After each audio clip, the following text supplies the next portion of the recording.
Guys, we have with us very distinguished guest today, Miss Arushi Sabharwal, जिन्हें rank 13th लाया इस बार के exam में.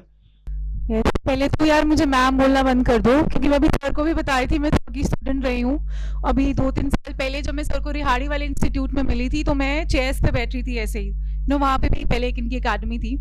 तो मैं भी बिल्कुल आपकी तरह एक एस्पिरेंट रही हूँ. So there is nothing like ma'am sir here. I am still an aspirant preparing for the UPSC. So first of all thank you so much कि आप सब यहाँ पे टाइम निकाल के यहाँ पे आए हैं मेरे जैसे एक आम इंसान को सुनने के लिए. तो तो एक्चुअली मेरी जर्नी काफ़ी पुरानी पहले की शुरू हुई है 2018 से. तो 2018 को मेरे फर्स्ट अटेम्प्ट जो है दिया था तब मैंने. तो तब मैं फर्स्ट टाइम सर से मिली थी, रणधीर सर से. उनकी रिहाड़ी चुंगी पे एक अकेडमी थी, फर्स्ट टाइम मैं वहाँ पे गई थी. तो I think wings A Quran is the first academy in Jammu and Kashmir specifically for the IAS and KS. उससे पहले डिजिटल मीडिया पे इतना ज़्यादा नहीं था. IAS KS की प्रिपरेशन जम्मू में most of the Jammu students they used to go to Delhi for the vision IAS. तो रणधीर सर से जब बात हुई थी तो उन्होंने बोला था कि हम फर्स्ट टाइम तब स्टूडेंट्स का थे बिल्कुल नया नया सर ने स्टार्ट किया था. तो तब मुझे वो प्लेटफॉर्म बहुत अच्छा लगा था कि फर्स्ट टाइम ऐसे स्टार्ट कर रहे हैं और इतने डेडिकेशन से कर रहे हैं. और सबसे बड़ी बात थी कि जितने भी उस टाइम टीचर्स थे सारे वेल क्वालिफाइड थे. मतलब ऐसा नहीं है कि मतलब ऐसा कोई भी टीचर पढ़ा रहा है. They have been engineers, very well qualified engineers जो वहाँ पे पढ़ा रहे थे. तो मैं यही समझती हूँ कि आप सब बहुत लकी हैं कि आपके पेरेंट्स आपको अपॉर्चुनिटी दे रहे हैं कि इतने बड़े एग्जाम की तैयारी के लिए. मैं केवल इसी एग्जाम की बात नहीं कर रही, कोई भी एग्जाम आप दे रहे हैं JKSSB की या कोई भी. इनफैक्ट मैंने भी अभी SI का एग्जाम दिया था तो मैं भी सोच रही थी यार कि मेरे जैसा भारी भरकम इंसान भागेगा कैसे. अब मेरे नंबर तो ठीक ठाक थे, 101 कुछ मार्क्स थे SI में. तो भागना कैसे है कि अगर इसमें निकल जाए अब KS तो बहुत बड़ी बात है. मैं उससे बहुत बड़ी संतुष्ट हूँ कि अब मुझे भागना नहीं है SI के लिए एटलीस्ट. तो आप सब जो जिस भी एग्जाम की तैयारी कर रहे हैं, KS की या फिर सिविल सर्विस UPSC की, KSSB की, क्लास 4 की, कोई भी एग्जाम है, आई थिंक सबकी जर्नी इक्वली स्ट्रगलिंग है. ऐसा कुछ नहीं आप कहेंगे कि ये एग्जाम ज़्यादा इजी है, ये एग्जाम ज़्यादा टफ है. आप जिस भी फील्ड में आए हैं, कॉम्पिटिटिव फील्ड में आए हैं, आपको ये समझने की जरूरत है कि ये कॉम्पिटिशन केवल आपके अपने के साथ है. आपके साथ वाले फ्रेंड के साथ ये नहीं होगा. एवरी डे बेसिस पे आपको अपने साथ कॉम्पीट करना है. जो इंसान आप आज हैं आपको उसको रोज बदलना है. ठीक है. अगर आप मुझसे 3-4 साल पहले मिलते, आई थिंक तब मैं बिल्कुल एक अलग किस्म की इंसान थी. अलग किस्म की आइडियोलॉजी हर एक. लेकिन जब मुझे लगता है, जब मैं आज अपने आप को देखती हूँ, मैं अपने आप को मच मोर कंपैशनेट देखती हूँ. पहले मुझे ऐसा लगता था कि कि मैं तो आई हूँ, मैं फर्स्ट अटेम्प्ट में फर्स्ट रैंक लेके आऊँगी. हर बच्चा इसी माइंडसेट से आता है. तो मैं जब तक मेरी पूरी तैयारी नहीं होगी ना, तब तक जब तक मैं परफेक्ट आंसर नहीं लिखूंगी तब तक तो मैंने एग्जाम देना ही नहीं है. तो मैं इस वजह से एग्जाम से भी काफ़ी भागती रहती थी. लेकिन फाइनली फिर मुझे जब एक जैसे मैं हमेशा बोलती हूँ, जब मुझे अपना वाई का कारण मिल गया, why I wanted to be in civil services, तब एक अंदर से एक जिद पैदा होगी कि अब मुझे जो है ना अपॉर्चुनिटी ग्रैब करनी है और एग्जाम क्लियर करना ही करना है. स्पेसिफिकली मैं सारी गर्ल्स के लिए बोलूँगी जो मैरिड हैं, जो स्पेसिफिकली ये सोचते हैं कि मैरिड के बाद इट कांट बी क्लियर्ड. अब आप देखेंगे लेकिन इस बार काफ़ी ऐसी एस्पिरेंट्स है.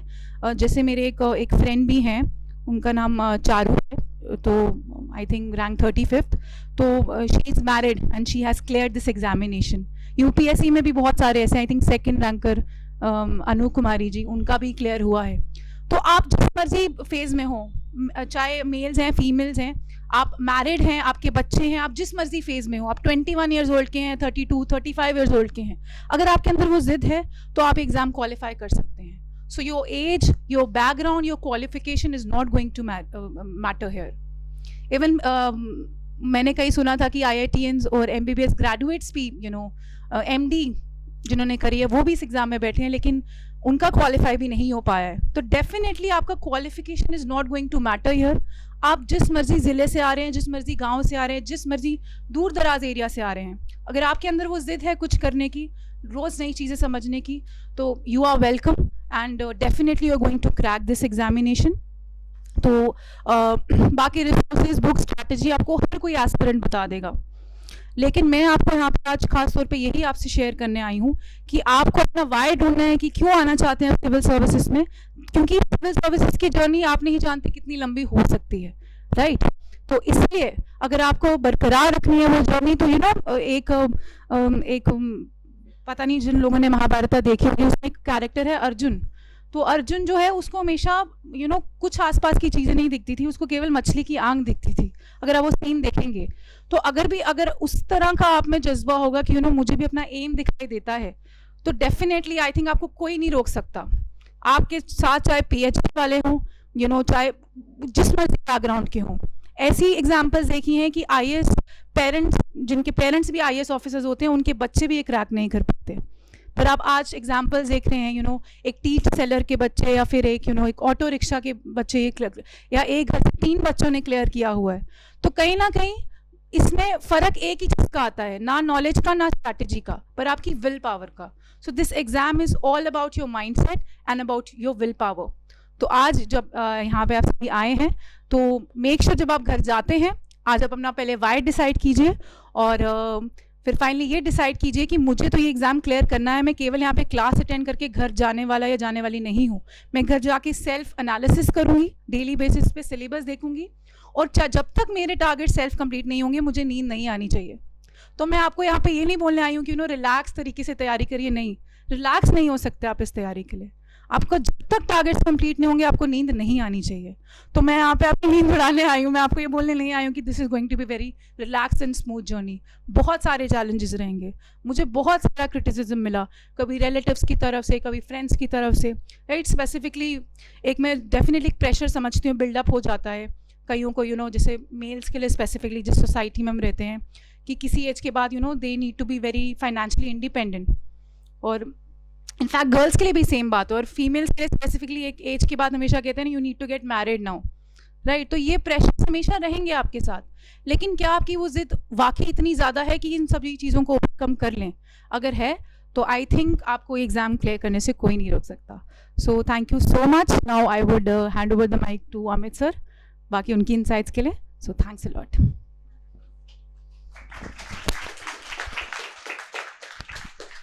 थैंक यू मैम, आपने जो बातें बोली आई गेस सब कुछ आपने कवर ही कर लिया, मेरे लिए छोड़ा भी कुछ नहीं। हाँ, मैं जिस क्लास लेके बाहर निकला हूँ, और आज शुएब सर ने बोला आप भी सेशन में बैठेंगे, एक चेयर आपकी भी लगवा दी है। यानी कि मैं टॉपिक पढ़ाना है, बोलते टॉपिक नहीं पढ़ाना, एक जनरल बात करनी है। मैं जनरल बात मैम की पिक कर रहा था, क्या क्या मैम बोल रहे हैं, मैं उसी को देख के कुछ कोशिश करूँगा अपने हिसाब से बातें करने की, ठीक है। मैम ने वाई ढूंढने की बात करी, वो वाई इतना ज़्यादा इंपॉर्टेंट है। ऑल्दो आपने मेरी थोड़ी बहुत वीडियोस तो देखी होंगी, इस वक्त जो क्लासेस भी अटेंड करी होंगी मेरी, तो वाई के चक्कर में इतनी लाइफ थोड़ी सी हमने लर्निंग फेज ज़्यादा लंबा हो गया। स्ट्रगलिंग नहीं बोलूँगा, लर्निंग बोलूँगा, ठीक है। बिकॉज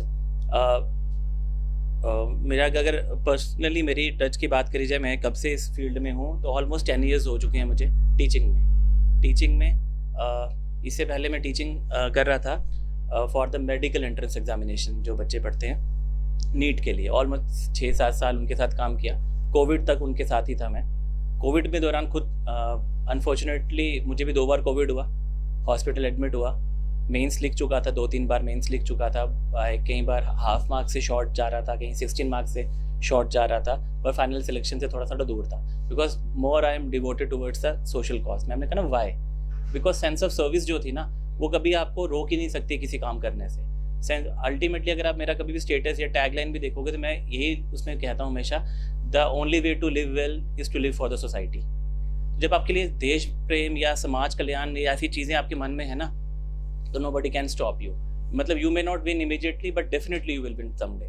कभी ना कभी वो दिन आएगा जब आप भी एक कंफर्टेबल पोजीशन पे पहुंच जाओगे, और जो आपके ड्रीम्स वगैरह होंगे वो अचीव होना शुरू हो जाएंगे। बट ये जर्नी शुरू होती है माइंडसेट से, टाइम पीरियड से नहीं शुरू होती। जैसे कल परसों मुझे किसी एक फ्रेंड ने पूछा, मीडिया वाले ने पूछा कि आप सर, कोई बोलते हैं 4 साल में तैयारी होती है, कोई बोलते हैं 6 महीने में होती है, कोई बोलते हैं 2 महीने में होती है। तो मैंने उसको ये कहा कि भाई ये माइंडसेट की गेम है।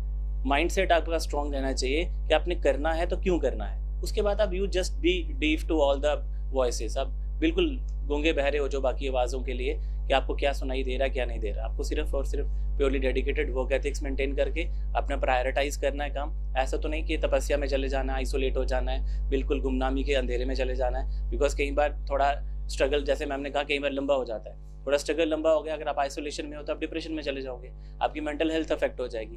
तो आपको सोशली भी रहना है, पर प्रायोरिटाइज करना है, वर्क मैनेज करना है, अपने एनर्जी मैनेज करनी है, वो चीज़ों को डिफाइन करना है। गुरु मंत्र क्या है आज का? डिफाइन करना है। डिफाइन नहीं करते हो, जब तक कोई चीज़ को डिफाइन नहीं कर पाओगे ना, आप उस चीज को स्लॉगिंग की तरह घसीटते रहोगे फालतू में। बिकॉज अगर मैं बोलूँ व्हाट इज डिस्ट्रैक्शन, तो आप डिस्ट्रैक्शन को डिफाइन नहीं कर पाओगे। जैसे मैं कोशिश करो जरा, डिस्ट्रैक्शन क्या होती है, लेकिन ना दिमाग घूमना शुरू हो गया ना। डेफिनेशन आना और टर्म आने में बहुत फर्क है। हम इस सोसाइटी में रह रहे हैं जो हर दिन ऑक्सफोर्ड यूनिवर्सिटी हर साल जो रिवाइज्ड एडिशंस आते हैं, मल्टीपल नए वर्ड्स आ जाते हैं उसके बाद इंग्लिश के, बट उन वर्ड्स को यूजेज बहुत है और उसका मीनिंगफुल इम्पैक्ट लाइफ में पड़ता है वो नहीं है। डिप्रेशन, एंजाइटी, पैनिक, ये वर्ड ओवर यूज्ड वर्ड्स हैं सारे के सारे, बट इनकी जो डिटेलिंग है वो पता होनी चाहिए। अगर मैं डिस्ट्रैक्शन बोलूँ, anything that keeps you away from your target is distraction. फिर तुम उसको पॉजिटिव बोलो, गुड बोलो, बैड बोलो, वो नहीं होता। नहीं सर, थोड़ा सा टीवी भी देखना अच्छा है, थोड़ा सोशल मीडिया अच्छा होगा यार, लेकिन मैंने कहा anything that deviates you away from your target is distraction. कुछ भी हो सकता है वो, ठीक है। I am married for 3 years, मेरी 2 साल की डॉटर भी है, ठीक है। I am presently working as assistant handicraft training officer district Rajouri. कई बार मॉर्निंग में सर यहाँ से अपॉर्चुनिटी देते हैं क्लास की कि अमित सर कुछ बच्चे हैं, सेशंस हैं, कुछ मोटिवेशन देनी है उनको, कुछ बात करनी है, मेंटरशिप देनी है, तो मैं सुबह का टाइम लेता हूँ आधा घंटा, यहाँ से आधा घंटा सर के पास बैठ के कुछ 1-2 बच्चों से बात करके फिर यहाँ से निकलता हूँ अपनी जॉब के लिए, ऑल द वे जम्मू से लेके सुंदरबनी राजौरी तक, ठीक है। तो वापस शाम को आके फिर अपनी पढ़ाई कंटिन्यू करनी है, फैमिली भी है, सब कुछ है। तो ना मैंने कहा वाई का मतलब हो गया सेंस ऑफ सर्विस है, वर्क एथिक्स हैं। जब डेडिकेटेड हूँ सोसाइटी के वेलफेयर के लिए तो फर्क ही नहीं पड़ता कि आज के या कल या परसों, कभी ना कभी वो दिन आएगा जब आपको इतनी पावर्स मिल जाएंगी या इतनी अपॉर्चुनिटी मिल जाएगी जब आप सोसाइटी को सर्व कर पाओगे। तो आपको पैनिक नहीं करना, सबसे पहले बड़ी जल्दी आप गिव अप नहीं करना। बहुत से लोग हैं बड़ी जल्दी गिव अप कर जाते हैं। गिव अप करने का ऑप्शन ही मत रखो अपने पे। बोलते there is always a plan B, वो प्लान बी रखो ही मत, there is only a plan A. आप जिस फील्ड में हो, जहाँ पे हो, वहीं से शुरू हो जाओ, आज अभी इसी वक्त, तो चीज़ें मैनेज हो जाएंगी। आपको बहुत सी चीज़ें ज़्यादा नहीं करनी, बड़ी बड़ी चीज़ें नहीं करनी है, बिट बाय बिट चलना है, छोटे छोटे स्टेप से चलना है। सबसे चीज़ें प्रायोरिटाइज कर दो अपनी कि लाइफ में प्रायोरिटी क्या है। फ्रेंड्स प्रायोरिटी है, सोशल मीडिया प्रायोरिटी है, रिलेटिव्स प्रायोरिटी है, फंक्शंस प्रायोरिटी है, घूमना फिरना प्रायोरिटी है, या कुछ एक सेंस ऑफ सर्विस प्रायोरिटी है। प्रायोरिटाइज कर दिया, उस हिसाब से एनर्जी मैनेज करो।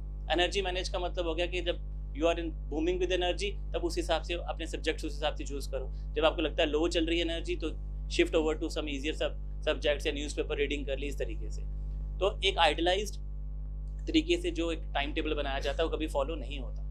वो ऐसे टाइम टेबल जो होते हैं वो सिर्फ दीवार पे लगाने के लिए होते हैं, ठीक है। आपने हज़ारों बार टाइम टेबल बनाया होगा, कभी फॉलो नहीं किया होगा, और जब फॉलो नहीं करोगे तो गिल्ट फैक्टर आएगा। गिल्ट फैक्टर आएगा तो एंजाइटी होगी यार 3 दिन से पढ़ा नहीं, मैं अब नहीं पढ़ सकता। तो आपने अनरियलिस्टिक से टारगेट रखना ही नहीं है। रियलिस्टिक टारगेट रखो, एनर्जी मैनेजमेंट रखो, चीज़ों को प्रायोरिटाइज करो, वर्क मैनेज करो, एनर्जी मैनेज करो, eat healthy, have a walk करो, घर वालों से बात करो, फैमिली टाइम स्पेंड करो थोड़ा थोड़ा, ताकि अपने आउटलेट भी क्रिएट होता रहे। एक एनर्जी जो बिल्डअप हो जाती है, जो आपको फ्रस्ट्रेशन कॉज कर सकती, निकल जाए। एक दिन नहीं पढ़ पा रहे कोई बात नहीं, 2 दिन नहीं पढ़ पा रहे नहीं बात, it is not an event, it is a journey. बहुत लंबी जर्नी है, एक दिन में पूरी नहीं होने वाली, जितना मर्जी जोर लगा लो। मैंने कहा ना, जब भी कोई जाता है तो वो बोलता है फर्स्ट ही आऊँगा। मेरे साथ भी यही था। मैंने जब प्रिपरेशन करना शुरू की, तो जब वो देते ना रजिस्ट्रेशन कार्ड देते हैं, आप अपना नाम नंबर लिखवा दो इंस्टीट्यूट में रिसेप्शन पे, तो मैंने भी वहाँ गया तो फोटो मेरा ऐसा ख़राब सा था। मैंने कहा मैं नया घर जाऊँगा, कल अखबार में फ़ोटो आना है यार, न्यूज़पेपर में फ़ोटो आएगा, तो मैं ये फ़ोटो ख़राब है। वो फ़ोटो वापस लेकर आ गया घर। नेक्स्ट पूरा फ़ोटो नया खिंचवाया, साफ सुथरा एडिटिंग करवाई, कोट पैंट वगैरह, टाई सूट सब कुछ वापस दिया नेक्स्ट डे। अब वो नेक्स्ट और इस नेक्स्ट में 6 साल हो गए यार, समझ आई। तो मुझे क्या, मुझे लग रहा था आने वाला फ़ोटो यार 2 महीने में, 3 महीने में आ जाएगा, रिजल्ट आ जाएगा। बट कोविड, बीच में फ्लड्स, बीच में एग्ज़ाम, री एग्ज़ाम, ड्रॉप्स कुछ वगैरह चलता रहा, और ये जर्नी कंप्लीट होते 5-6 साल आराम से सीधे लग गए, ठीक है। तो जर्नी लंबी है, रिलैक्स हो जाओ। हाँ, अनएम्प्लॉयमेंट रेशियो ज़्यादा है, बट उसकी वजह से जो पैनिक क्रिएट हो रहा है वो उससे भी ज़्यादा क्रिएट हो रहा है, ठीक है ना। तो पैनिक को किसी तरीके से रिलैक्स करो, अपनी एनर्जी मैनेजमेंट करो, अपना सोशल सर्कल कम करो, सोशल एंगेजमेंट्स कम करो। Your over availability is your stress. आप हर जगह अवेलेबल हो, ठीक है। आप मेंटल बाउंड्रीज ड्रॉ करो, what to do and what not to do. What not to do की लिस्ट ज़्यादा लंबी रखो, व्हाट टू डू की ऑटोमेटिकली काम हो जाएगा। हमारा जो माइंड है, what is mind? Mind is just a clutter of thoughts. विचारों का एक समूह को क्या बोलते हैं? माइंड कहते हैं। तो माइंड है वो काम कैसे करेगा? The 5 people around you makes your mind. आप जहाँ सब ज़्यादा टाइम स्पेंड करते हो, सोशल मीडिया पे करते हो, म्यूजिक वीडियोस देखते हो, इंस्पिरेशनल वीडियोस देखते हो, आपका माइंड भी वैसा ही बनेगा। तो आपका माइंड जो थॉट देता है, थॉट से आपका आइडिया, आइडिया से आपकी हैबिट, हैबिट से इमोशन, इमोशन से करते करते आपकी डेस्टिनी क्रिएट होती है अल्टीमेटली। तो डेस्टिनी क्रिएट करने के लिए ग्राउंड लेवल से काम करना पड़ेगा कि विचार कहाँ से आ रहा है। विचार वहीं से आना चाहिए, जो विचार आपको चाहिए वही विचार आना चाहिए। विचार मतलब थॉट मतलब व्हाट एन आइडिया सर जी ना, वो आइडिया कैसे आना चाहिए, जिन लोगों के साथ आप टाइम स्पेंड करें। तो तभी तो मैम ने कहा कि आपने डिफाइन करो वाई। जो वाई डिफाइन हो गया फिर ऑटोमेटिकली सब चीज़ें अलाइन होना शुरू हो जाएंगी। अब वाई डिफाइन नहीं कर रहे हो, उल्टा बाकियों के साथ कंपैरेटिव सेंस में चले गए, तो कंपैरेटिव सेंस में आप अपने अगेंस्ट ही क्या कर रहे हो, your intelligence is working against your self. आपके अंदर दिमाग है वो आपके अगेंस्ट ही काम कर रहा है। Your people are very studious, very have the good learning capability. इतना अच्छा दिमाग होने के बावजूद आप उसको अपने हिसाब से, बोलते हैं ना गन आगे टारगेट करिए, आप उल्टा टारगेट कर रहे हो कि मैं नहीं पढ़ पाया, मैं नहीं कर पा रहा हूँ, वो कर ले जाएगा, वो कर जाएगी, रिलेटिव्स क्या बोलेंगे। तो इमोशनली सरप्लस हो जाते हो आप। इमोशनली सरप्लस नहीं होना, थोड़ा सा लॉजिकल रहना है, रैशनल रहना है, चीज़ों को प्रायोरिटाइज करो, first second third energy management करो। उसके बाद you people are so lucky, you have the this wings एक उड़ान हेयर, ठीक है। विंग्स एक उड़ान भी ब्लेसिंग इन डिस्गाइज की तरह आया। ये विंग्स एक उड़ान की स्टोरी तो पता ही होगी आपको ना। They people are Shoaib sir and Randhir sir किसमें इन्वॉल्व थे, नीव की कोचिंग के लिए, दैट इज नीट के लिए कोचिंग के लिए, ठीक है। तो कोविड आ गया, सब बंद हो गया। और इस बार कोविड के टाइम पे उस जो अपॉर्चुनिटी मिली, बाकी जहाँ पे लोग थक हार गए, तो इन्होंने एक नया आइडिया लिया कि हम ऑनलाइन जाएंगे। तो ऑनलाइन बूम करके एकदम हिट करके, जस्ट बिकॉज लोगों ने एक्सेप्ट किया उनको। हज़ारों इंस्टीट्यूट्स और भी हैं, हर जगह अच्छा ही पढ़ाया जाता है, बुरा कहीं नहीं पढ़ाता। कोई भी टीचर जब स्टेज पे आता है कभी ये नहीं बोलता कि अगले का नुकसान हो, जो हमेशा चाहता है कि जिसको मैं पढ़ा रहा हूँ उसकी अगर सिलेक्शन हो तो मेरा नाम हो। हमेशा हर स्टूडेंट यही चाहता है। बट वो था डेडिकेशन कितना है, किसने कितना प्रायोरिटाइज किया। 8-8 घंटे, 9-9 घंटे, 10-10 घंटे पूरी क्लासेस। आज तो स्मार्ट बोर्ड हमारे पास यहाँ पे सब कुछ गूगल इसके साथ में इंस्टॉल्ड है, कुछ भी करोगे तो यहीं पे इन्वॉल्व हो जाएगा। पहले तो पूरे में अगर पुरानी वीडियोस देखोगे विंग्स की, तो आपने देखा होगा पूरा बोर्ड पे लिखा गया हुआ है, हाथ से एक एक चीज़ लिखी गई है। वो लिखने में कितनी मेहनत हुई होगी। सीधे बोल भी सकते थे, पीपीटी की तरह जैसे पढ़ाया जाता वैसे ही पढ़ा सकते थे, पर एक एक चीज़ लिखी गई, सब हेडिंग्स बनाई गई, उसमें पिक किया। रणधीर सर की पुरानी वीडियोस देखें, यशोधरा मैम की पुरानी वीडियोस देखो, रजत सर की पुरानी वीडियोस देखो, शुएब सर की पुरानी वीडियोस देखो। तो ये dedication towards the nation, dedication towards the society, towards the community ये है। तो you people are so lucky कि कोई ऐसी कोशिश करने के लिए रेडी है, वरना हर बंदा क्या करता है, किसी तरीके से अपने आप को सेल्फ इंटरेस्ट को ही प्रमोट करने की कोशिश करता है। बहुत कम लोग ऐसे होते हैं जो सोसाइटी के लिए जीना चाहते हैं, ठीक है। तो मैंने कहा the only way to live well is to live for the society. तो यही होता है जो स्टूडेंट कम्युनिटी, हम भी स्टूडेंट कम्युनिटी हैं। पिछले सर 1-2 सेशन पहले यहाँ पे संदीप सर आए थे, तो हम वो लास्ट में बैठे हुए थे। हाँ, मैं अभी भी मैं लेट आया हूँ, तो मैं क्या वहाँ बैठ के ज़्यादा एक आपको अपॉर्चुनिटी मिलती है हर चीज़ों को एनालाइज करने की, बात समझने की। बोलो नहीं आगे आओ, तो मैं क्या ठीक है आगे आके बैठ जाते हैं, ठीक है। तो जहाँ मौका मिले रणछोड़ दास की तरह नॉलेज गेन करो, सिर्फ घबराना नहीं है, पैनिक नहीं करना। पैनिक करते होते तो हार्ट अटैक ही हो जाता आज तक हमारे को भी, ठीक है। कोविड के फोटोज आपने देखे होंगे वो वाले, जहाँ पे कोविड वार्ड के अंदर भी हम बुक्स लेके ही पढ़ रहे थे, ठीक है। आपने देखा होगा फोटो, अभी वो वीडियो में आ रहा था एक मेरा फोटो पुराना। तो डेडिकेट, ये चीज़ें सब टेम्परेरी है। कोविड होना, हेल्थ डाउन होना, या कुछ चीज़ें फेलियर्स, मल्टीपल फेलियर्स देखे हैं। I have been a part of SSC interview दिया है, बैंक्स के इंटरव्यू दिए हैं, पीएचडीज के इंटरव्यूज़ दिए हैं, रेलवे का इंटरव्यू दिया है, उसके बाद पीएचडी अपना जो दे रहा था उसका इंटरव्यू है। मुझे खुद भी नहीं पता कितने इंटरव्यूज़ दिए हैं। एक सेशन ऐसा था जब मैं एमएससी करके आया, तो एक साल में 11 इंटरव्यूज़ दिए थे तब, तो 11 के 11 फेल, एक भी पास नहीं। तो see the level of frustration उस वक्त।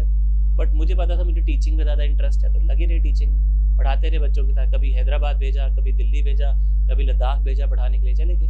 जहाँ गए वहाँ पढ़ाने की कोशिश करी, रिजल्ट निकला, सोसाइटी ओरिएंटेड थे। मैं क्या चलो एज अ ऑफिसर नहीं तो एज अ टीचर पढ़ाते हैं। तो कुछ ना कुछ अगर आप मन में ऐसे भाव है ना, इंटेंशंस डिसाइड्स द कर्मा, ठीक है। And don't let your hormones hijack your intelligence.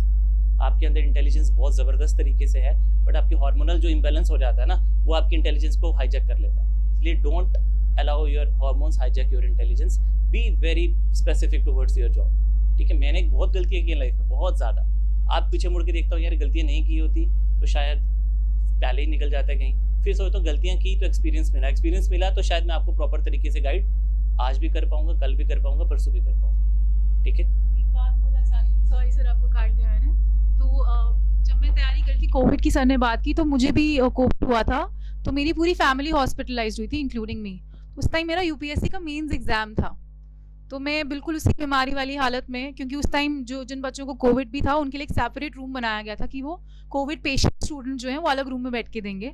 तो मैंने अलग रूम में बैठ के पूरा एग्जाम दिया था, तो मुझे टाइम आज भी याद है। तो उस टाइम मुझे मैं शोएब सर से नहीं मिली थी कभी भी, तो मैंने एक वीडियो देखी, ठीक है, मैंने सर को देखा भी नहीं, केवल सुनी वो वीडियो। तो कोई बहुत अच्छी सी शायरी बिल्कुल मेरी उस कंडीशन को वो सूट कर रही थी। मुझे वो शायरी एग्जैक्टली अभी याद नहीं है, but that was actually suiting my condition कि कि हौसले अभी भी बुलंद हैं, हम अभी भी चलेंगे, मतलब कुछ ऐसा टाइप का था। तो मुझे वो टाइम याद है कि सर एक्चुअली शायरी भी बहुत अच्छे करते हैं। तो नहीं, एक्चुअली आपको पता है ये चीज़ें बहुत ज़रूरी होती हैं एक एस्पिरेंट के लिए। शायरी वायरी, गाने, प्यार, मोहब्बत एक्चुअली ज़रूरी भी होता है किसी पर्टिकुलर मोमेंट में, क्योंकि at the end of the day we are human beings, right. इन सब चीज़ों से हम दूर नहीं रह सकते। तो तब मैंने सर की शायरी सुनी थी, मैं सोच रही थी यार कि कितना रिलेटेबल है ये कंडीशन मेरे साथ, और कोई कोई जो ऐसे ओहदे पे है जो मेरे गुरु के समान है, वो मेरी इस कंडीशन को समझ पा रहे हैं, बेशक उनसे मैंने कभी मुलाकात नहीं की है। तो फिर उस टाइम सर की तरफ फैन फॉलोइंग में मैं भी आ गई उनके लिस्ट में कि कि एटलीस्ट समबडी कोई अपने स्टूडेंट को समझ रहा है उसकी कंडीशन को। तो ये बहुत ज़रूरी है कि आप जैसे मैंने लास्ट टाइम भी सर को जैसे कहा कि मैं एक ओल्ड स्कूल पर्सन हूँ। ओल्ड स्कूल एज इन कि मुझे जब मैंने अपना दिन बहलाना होता है तो मैं यूट्यूब नहीं सुनती हूँ, मैं एक्चुअली वॉक के लिए चले जाती हूँ, या बच्चों से बात करूँगी पार्क में जाके या फिर maybe I will go to an historical place और अ म्यूजियम और समथिंग लाइक दैट। तो जैसे मैंने बताया था सर को कि ये फ़ोन तो आज मैंने लिया, पहले इससे भी छोटा था, जो बिल्कुल पुराना नहीं आता नोकिया का कीपैड, तो मेरे पास वो 1100 एग्जैक्टली, तो वो फ़ोन मेरे पास था, मैंने वही यूज़ किया। तो लैपटॉप था मेरे पास, लैपटॉप से लेक्चर्स लेती थी मैं। तो आपको ये भी कोशिश करनी चाहिए कि जैसे सर कह रहे हैं ना, ओवरवेल्म नहीं हो जो सोसाइटी की जितनी भी आजकल चीज़ें चल रही हैं, जिसको हम चोंचले कहते हैं एक्चुअली में, ये वायरल हो गया, कल वो वायरल हो गया। तो मुझे याद है मैं घर पहुंची थी ना, मम्मा आज मैंने वायरल वीडियो देखी, तुझे दिखाती हूँ। मैं कहती थी नहीं, मुझे नहीं देखनी है। मैं एक्चुअली इन चीज़ों से दूर रहती थी कि ये चीज़ें आपका कहीं ना कहीं आपका इंटेलेक्ट कम कर देंगी, बढ़ाएंगी तो बिल्कुल नहीं। कुछ भी वायरल देखते हैं जो आजकल चल रहा है, राइट। अब तो शायद मेरी भी वीडियोस थोड़ी बहुत वायरल हो रही है, तो मत देखिए प्लीज़, डोंट वॉच इट, क्योंकि वो आपका इंटेलेक्ट नहीं बढ़ाने वाली है। मोटिवेट तो कर सकती हैं। हाँ, मोटिवेट तो कर सकती है, लेकिन मोटिवेशन आपको चाहिए नहीं है। मोटिवेशन वो भूख, वो जिद आपके अंदर खुद होनी चाहिए, राइट।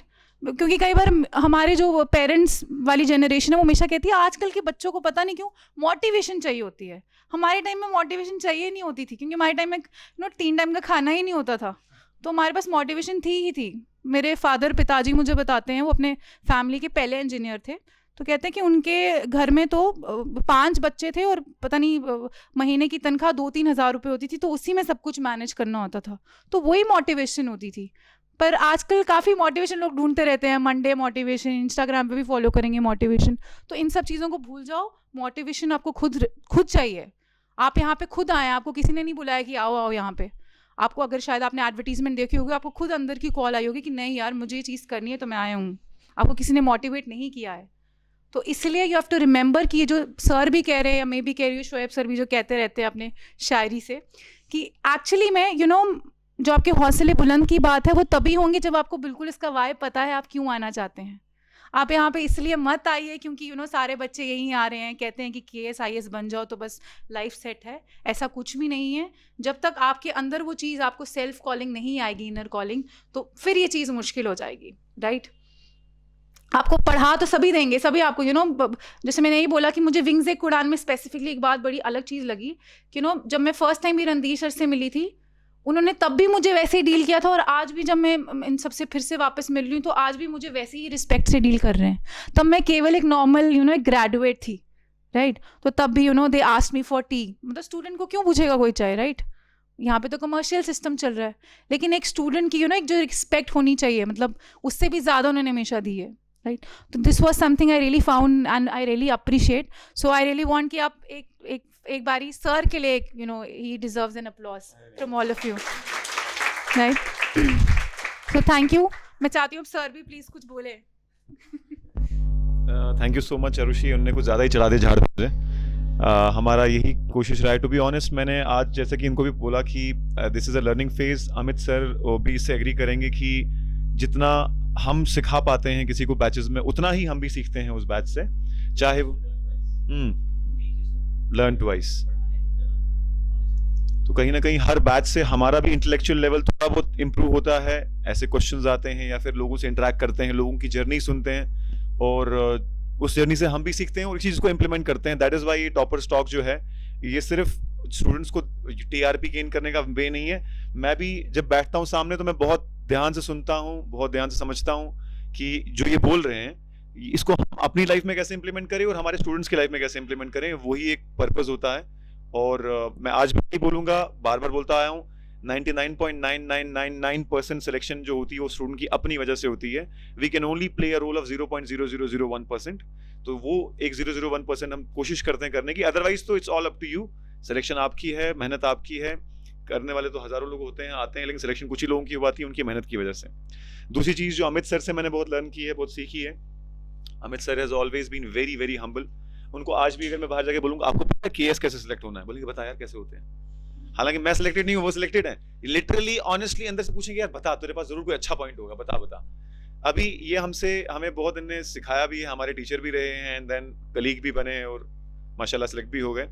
तो इनको मैं हमेशा यही बोलता, जब इनका इंटरव्यू भी था तो ही वॉज वेरी, मतलब ना वो थोड़ा बहुत हम्बल हैं, तो उससे कहीं ना कहीं वो अपने आप को कुछ अंडर एस्टिमेट करना शुरू हो जाते हैं। तो मैंने कहा कि पूरी दुनिया में एक ही इंसान है जो आपको अंडर एस्टिमेट करता है, वो आप खुद हैं, अदरवाइज कोई अंडर एस्टिमेट नहीं करता। So it has been a learning experience from Arushi, from Amit sir and from all the candidates we teach, for selected candidate or not.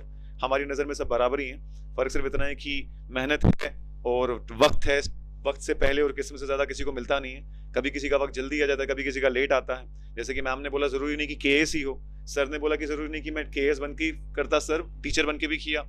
और यही वजह है कि मैं अपनी जगह कंटेंट हूँ, जहाँ पर भी जो भी हम कर रहे हैं, सर की सिलेक्शन होगी वो भी कंटेंट है, मैम की सिलेक्शन होगी वो भी कंटेंट है। आपको भी कंटेंट रहना चाहिए अपनी बारी कि हाँ कोशिश पूरी है, क्वालिफाई करेंगे, होगा बहुत अच्छी बात है, नहीं होगा तो किसी और तरीके से सर्व करेंगे। टीचर बन के, डॉक्टर बन के, इंजीनियर बन के, सब इंस्पेक्टर बन के, मैडम ने खुद सब इंस्पेक्टर का एग्जाम दिया है।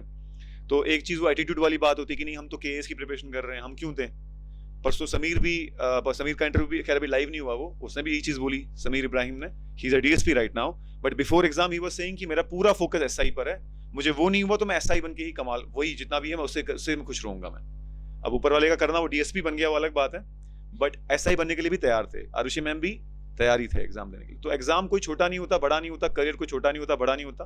हाँ थोड़ा सोसाइटी में रेस्पेक्ट बढ़ जाती है केएस या आईएएस बनने से, बट आप अपनी जगह कंटेंट रहें कि आपकी कंट्रीब्यूशन भी उतनी ही रहेगी। सो और कुछ भी आपके डाउट्स हैं तो अमित सर और मैम तो हैं ही, आप पूछ सकते हैं। ठीक है, तो आप घर जाओ, जब भी बैठो अपने अकेले में अपने से बात करो, ना कि फ्रेंड्स को यार सर ने ये बोला था, ऋषि मैम ने ये बोला था, शिव सर ने बोला था, क्या डिस्कस करते। तो आप इंडिविजुअल हो, eight the end of day आपका रोल नंबर अकेला आपका ही होगा, सन ऑफ डॉटर ऑफ करके आप ही का रोल नंबर आने वाला है। आपने अकेले एग्जाम में बैठना है, nobody is gonna help you out in the exam. तो आप खुद से बात करो, खुद के डीप जाओ। हाँ थोड़े इश्यूज चल रहे होंगे बिकॉज अभी एग्ज़ाम कुछ डिले हो गए हैं, कुछ कैंसिल हो गए हैं, है ना, एसएसआरबी के नई केएस की पोस्ट आ रही हैं। Be very optimistic about the things, इतना ज़्यादा नेगेटिव नहीं होना, इतना ज़्यादा अप्रीहेंसिव भी नहीं होना, ठीक है। वो ज़्यादा जैसे मैम ने कहा वायरल वीडियोस, हम we are living in the world of distractions. Distraction define मैंने पहले कर दिया आपकी, उसके बाद डिस्ट्रैक्शन वीडियोस है कि वायरल वीडियोस क्या होती है, 99% एक्सीडेंटल केसेस ही हैं सारे के सारे। लोगों ने सीसीटीवी कैमरास लगा दिए हुए हैं, उस कैमरा में जो दिखता है वो वायरल हो जाता है आजकल, ठीक है। या फिर वो कुछ पेड वीडियोस होंगी वही वायरल होंगी। कोई अनप्रोडक्टिव है सारी की सारी, कोई भी ऐसी चीज़ नहीं है उसमें जिसमें आप गेन कर पाओ, ठीक है। हाँ कुछ भी नहीं, कुछ भी नहीं। हाँ तो इसलिए ये चीज़ों को बिल्कुल हटा दो। अगर आपके अंदर ऑफिसर लाइक क्वालिटीज़ होंगी, मैम ने कहा ना आपके अंदर, वो आपके अंदर ही है वो चीज़, तो आपको बाहर से हमारे से सुनने से कुछ नहीं मिलेगी।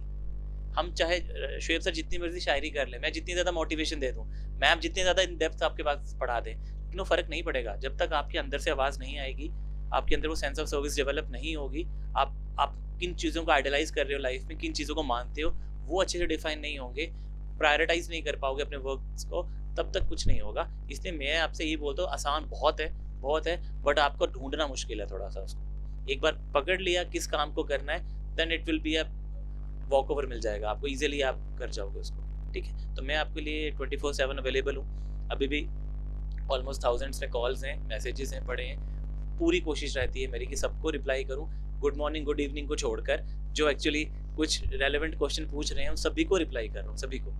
ऐसा कोई नहीं है कि कहीं कोई 1 मार्क से रह गया, कोई 5 मार्क से रह गया, कहीं उन्हें प्रिपरेशन शुरू करनी है, कहीं उन्हें एग्जाम अभी सोचा है कि हम करेंगे नहीं करेंगे, कहीं उन्हें करने के बाद छोड़ दी थी तैयारी और मुझे देख के वापस शुरू हो गए कि सर अगर आपका हो गया तो अभी मैं कि हाँ यार हम तो हमारा हो गया का मतलब है लंबा स्ट्रगल किया, कहीं गिव अप कर जाते हैं, हमने गिव अप नहीं किया तो वापस शुरू हो गए। तो कोई भी किसी तरीके से भी मैसेज कर रहा है, बात करने की कोशिश कर रहा है, I am the most accessible person.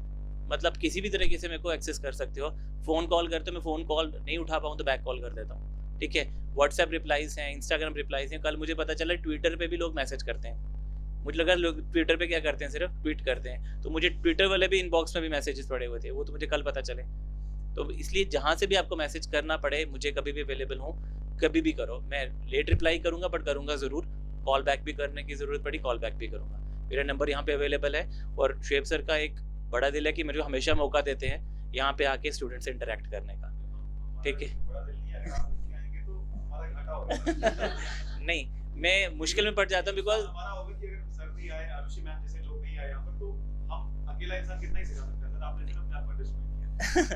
नहीं, मैं कोशिश करता हूँ ज़्यादा से ज़्यादा स्टूडेंट से इंटरेक्ट करूँ। मेरे लिए स्टूडेंट्स आर द नेक्स्ट।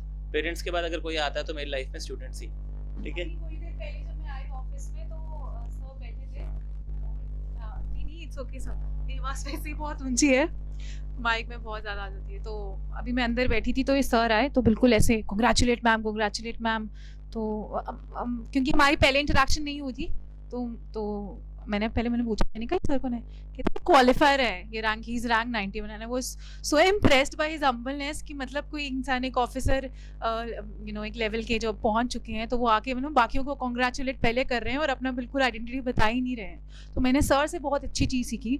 तो मुझे लगता है रैंक आपको एक्चुअली डिफाइन नहीं करता, पर सर की स्ट्रगल जो मुझे लगता है वो मुझे एक्चुअली बहुत इंस्पायरिंग लगी। Despite of being married, despite of having so much of responsibilities, जैसे सर ने बताया इधर उधर काफ़ी जगह स्टेट्स में काम किया, so that's not very easy.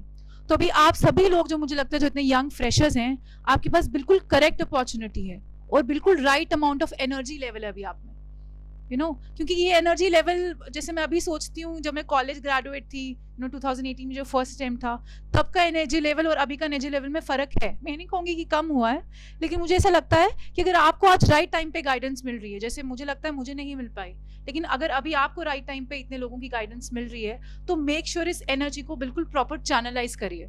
Don't leave this opportunity. Don't think कि मैं 20 साल का हूँ, 19 साल का हूँ, 21 साल का हूँ, अभी मेरे पास तो बहुत समय है।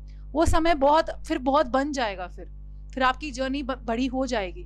अगर आप चाहते हो आप बिल्कुल करेक्ट टाइम पे इसको क्वालिफाई करना चाहो तो मेक श्योर जो आपके पास इतने एबल गाइडेंस आपके पास अवेलेबल है उसको प्रॉपर्ली यूटिलाइज कीजिए, राइट। क्योंकि time, I am telling you, जैसे आप सुनते हैं ना 21 साल के बच्चे ने कर लिया, उसने एक्चुअली क्यों किया होता है, रीज़न ये होता है क्योंकि उस टाइम ये समझ गया होता है कि यार अगर अभी मुझे अपॉर्चुनिटी मिली है ना, मुझे अभी ही इसको चैनलाइज करनी है।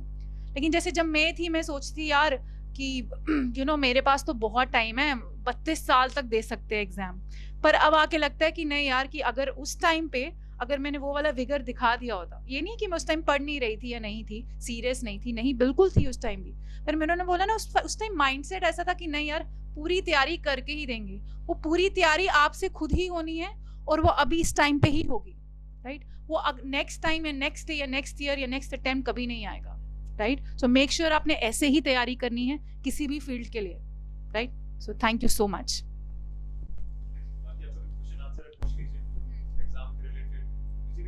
अच्छा, आप में से मुझे बताइए कि सबसे प्यारी चीज कौन है आपके, मतलब एक्सेप्ट पेरेंट्स और एनी ह्यूमन बीइंग, उसके अलावा। अच्छा, फोन किस के लिए बहुत इंपॉर्टेंट है? ऐसे नहीं, अभी सारे ऐसे बहुत ऐसे बन रहे हैं वी डोंट, बट फिर आई थिंक फिर भी होगा बहुत सारे लोगों का। अब तो मेरा भी है, मैं 10-15 दिन से जब से रिजल्ट है मैं यूज कर रही हूँ और अब मुझे बहुत ज़्यादा एडिक्शन हो गई है इसकी। कंटिन्यूस मैसेजेस आए जा रहे हैं, इंस्टाग्राम पे आए जा रहे हैं मैसेजेस, राइट। तो अब तो मुझे भी आदत हो गई, लेकिन आप बताइए आप में से किसको सबसे ज़्यादा आदत है इसकी? मुझे तो सबके फेसेस देख के लग रहा है सबको ही है। डिजिटल एडिक्शन तो सभी को है ना।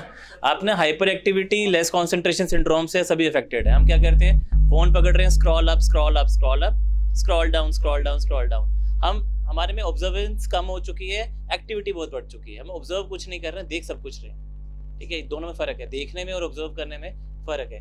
ये हाइपर एक्टिविटी जो सिंड्रोम रहता है डिजिटल की वजह से, ब्लू लाइट की वजह से, या ओवरऑल आपकी जो हेल्थ डिटेरियोरेट करती है, उसका ये सबसे बड़ा कारण यही रहता है कि आप चीज़ें ऑब्जर्व नहीं करते हो। आप एक भी वीडियो पूरी नहीं देखोगे, हाँ देखते देखते दूसरा फ़ोन होगा उस पर ऑन कर दोगे, चैनल देख रहे हो, खाना खाते हुए चैनल चेंज होते रहेंगे, तो ये क्या आप भटक रहे हो एक तरीके से, ठीक है ना। आप माइंड को ना सेटल करना है आपको सबसे पहले, स्टिलनेस। कैपेबिलिटी है कि आज आप डिसाइड करते हो कि मैं इसको सैक्रिफाइस करूंगा या करूंगा, मुझे फर्क नहीं पड़ता मेरी व्हाट्सएप की डीपी बड़ी सही है, बड़ी हॉट है, लेकिन अगर आपके पास वो कैपेबिलिटी है कि उसको डिलीट करके व्हाट्सएप अनइंस्टॉल आप करेंगे, डेफिनेटली जो 244 पोस्ट आ रही है, ये इन्हीं सारे बच्चों में से सारे क्वालिफाई।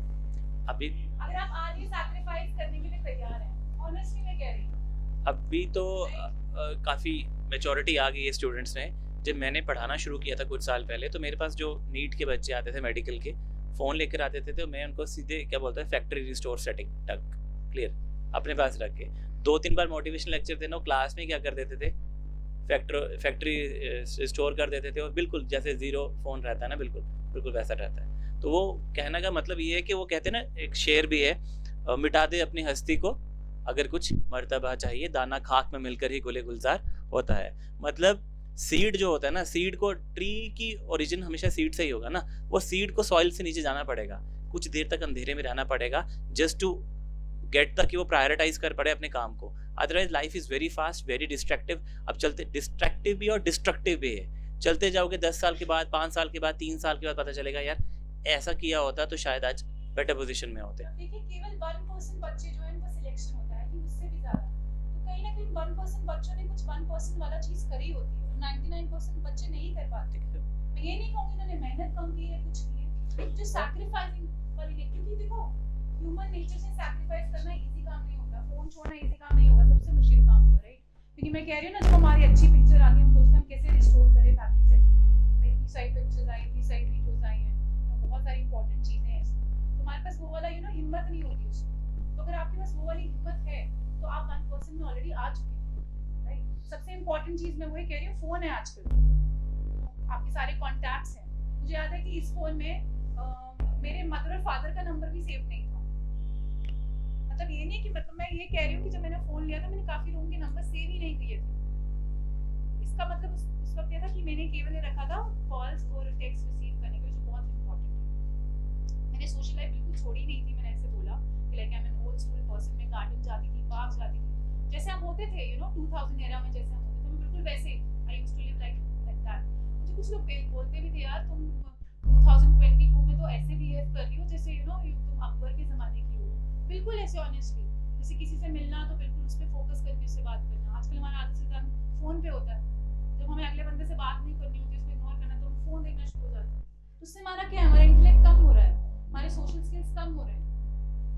शुक्र है कि टिकटॉक बैन हो गया, वरना मैं कल टिकटॉक के सीईओ का वीडियो देख रहा था, उसने बोला कि आपकी कंट्री में कितने एज के लोग टिकटॉक कर सकते हैं। उसने बोला 30 के नीचे बैन रखा हुआ है हमने, because we know the restrictive power of it. मतलब thank God that not ban, but वरना हर दूसरा जना खाना, कभी रेलवे ट्रैक पे, कभी रास्ते के बीच में, कभी कुछ, और है क्या, it rewards nothing actually, no talent at all.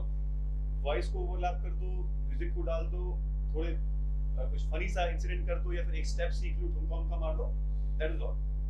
लेकिन एट द सेम टाइम जिन लोगों को अलाउड नहीं है टिकटॉक, चाइना में, चाइना की कंपनी है ना, यहाँ पर एल्गोरिदम ऐसा है कि जो ये बेवकूफ वाली चीजें हैं, मतलब आई डोंट से कि आर्ट गलत है, बट किसी जस्ट म्यूजिक पे एक दो स्टेप करना आर्ट नहीं है। Art is something, it's more related to internal invention and that kind of inquiry होती है ना अंदर की, क्या है क्या नहीं है, वो नहीं है। वहाँ पर वो लोग, एल्गोरिदम उसको प्रेफर करता है जो साइंटिफिक चीजें करें, कोई डिबेट कंपटीशन हो, वहाँ पर वो चलता है। तो social media by default is meant to make you see things you want, not you need, जो आपको मजा आता है। डोपामाइन एडिक्शन एक्चुअली, डोपामाइन समझते हो आप? हमारा माइंड रिवॉर्ड करता है हमारे अपने आप को जब हम कोई चीज अच्छा काम करते हैं, डोपामाइन तब रिलीज होता है, उससे आपको वो फीलिंग ऑफ यूफोरिया आती है जब आपकी सिलेक्शन हो जाए किसी में, या फिर जब आप बहुत रन करते हो, फर्स्ट आते हो, डिबेट कंपटीशन जीतते हो, वो यूफोरिया की फीलिंग को डोपामाइन फील करवाता है। हमारी बॉडी डोपामाइन एडिक्शन है। ये जो सोशल मीडिया है short term, it's a shortcut to dopamine. जो चीज आपको बहुत मेहनत के बाद वो फीलिंग आएगी, वो आपको सोशल मीडिया ऐसे दिलवा देती है। So it is by default made to cut short the difficult way of dopamine addiction. वो चीज ध्यान में रखने वाली ये यहाँ रहते हैं फोमो बोलते हैं ना, फियर ऑफ मिसिंग आउट। अगर आप 4-5 दिन या 1-2 हफ्ता सोशल मीडिया ना यूज़ करो, उसके बाद अचानक से यूज़ करो, यू स्टार्ट फीलिंग कि हाँ कुछ था जो मिस आउट कर गए। अगर ये फीलिंग भी आ रही है, इसका मतलब you are already very addicted to it. तो आपको इन चीज़ों से बचने के लिए, डिजिटल एडिक्शन से बचने के लिए, वही मैंने कहा ना, घर जाओ। बहुत सी बातें कर ली हमने सभी ने। सिंपल स्ट्रेटजी क्या रहनी चाहिए, सब घर पे जाओ और अपने आप को ढूंढने की कोशिश करो। स्पेंड अ टाइम, 1-2 दिन लो, अपने से बात करो, सिर्फ अपने आप से। इमोशनली सरप्लस होकर बात करने की ज़रूरत नहीं है। We Indians are already very emotionally surplus. कोई इमोशंस की बात होनी चाहिए, बिल्कुल 2-3 दिन तक हाई ऑन, 26 जनवरी तक तो हाई ऑन नेशनलिज्म सभी के दिमाग में था। धीरे धीरे धीरे करके सेटल हो जाएगा थोड़े दिनों में। फिर कोई और इमोशन आएगा, फिर वो इंडिया पाकिस्तान का मैच आ जाएगा, तो फिर इमोशन क्या हो जाएंगे, सरप्लस हो जाएंगे। तो हम हमेशा इस लूप में चलते रहते हैं। इस लूप में रह के आप कभी भी क्या नहीं करोगे, स्टेबल माइंडसेट से बात नहीं कर पाओगे। तो कंडीशंस जैसी मर्जी हो, आपको स्टेबल माइंडसेट से ही चलना पड़ेगा।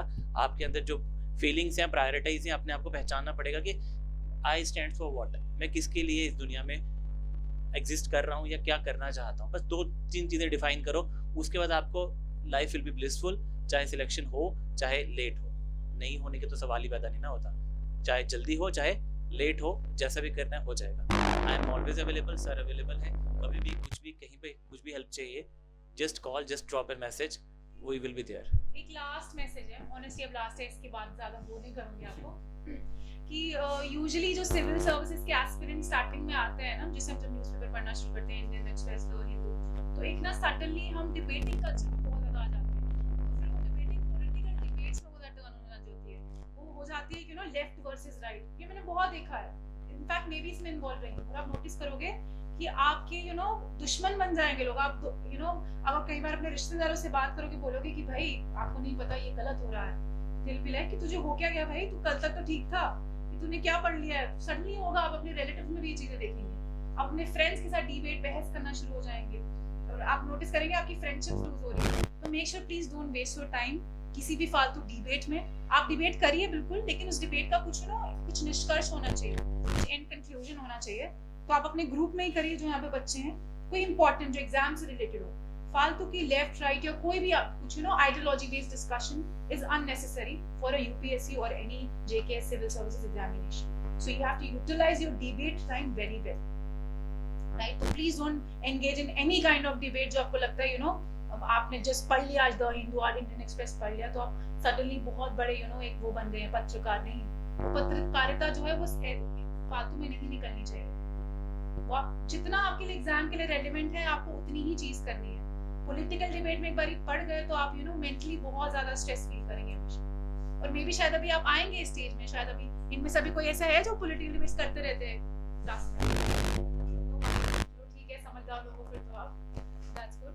मेरे सीनियर थे, उन्होंने as a matter of rule बोला यूपीएससी में Kashmir politics and religion never discuss these things. Politics specially कौन सी पार्टी क्या कर रही है, नेवर। हाँ, पॉलिटिकल रिफॉर्म्स की बात चल रही है, इलेक्शन कमीशन ऑफ इंडिया ने कोई नया मॉडल कोड ऑफ कंडक्ट लाया, इलेक्शन स्पेंडिंग की बात होगी, अभी जो बजट आने वाला है, तो दे हैव मतलब न्यूज़ में आ रहा है कि इलेक्शन स्पेंडिंग में काफी रियायत बरती गई है। तो it's an issue. Mains is a issue based study, prelims is a factual and conceptual study, so you should be able to delineate between the two. So मुझे लगता है काफी बातें होगी। Now we leave Amit sir को तो मैंने specially अलग सेशन के लिए बोला ही है, जब हम सच वैसे लेंगे। मैम की काफी उसमें एक्सपर्टीज है एसेज में। एसे भी 250 नंबर का पेपर होता है। हर जीएस पेपर की पढ़ने के लिए हम पॉलिटी, इकोनॉमी, ज्योग्राफी, एनवायरनमेंट बहुत पढ़ते हैं। ऐसे के लिए कभी स्पेसिफिक स्टडी कोई होती नहीं। So ma'am will be dealing with that. If Amit sir has anything to add. एक कोट वगैरह मैं लिखते रहता हूँ ना, तो अगर एक कोट में से मुझे बड़े से कोट याद आ रहे हैं अपने लिखे हुए, एक कोट अभी दिखा तो शायद मैं पढ़ के आपको शायद थोड़ा समझाने की कोशिश करता हूँ। Always seeking outside validation, because हम जहाँ रह रहे हैं हमारी सेल्फ एस्टीम बहुत कम है। हम बाहर वाले लोगों से वैलिडेट करवाते हैं हम ठीक कर रहे हैं कि गलत कर रहे हैं, ठीक है। Always seeking outside validation causing you stress. If others approval is a source of your nourishment, then you will hunger for the rest of your life. So better you don't look down upon yourself any time. You are much more than your limiting thoughts. You are completely complete, perfectly perfect. Nurture yourself and enjoy being yourself. ठीक है। ये कुछ quotes Google में होंगे, आप मेरा नाम लिख के कोट्स लिखना। तो मैंने जो अपने स्ट्रगलिंग टाइम पे या अपने लर्निंग फेज में जो कोट्स लिखे थे वो इसी तरीके के हैं सारे, जो आपको एम्पावर्ड फील कराएंगे, ना कि डिसएम्पावर कर देंगे आपको। हमेशा यू स्टार्ट फीलिंग कि हाँ हम में कुछ बात है, कुछ ना कुछ हो ही जाएगा। ठीक है, thank you so very much, thank you.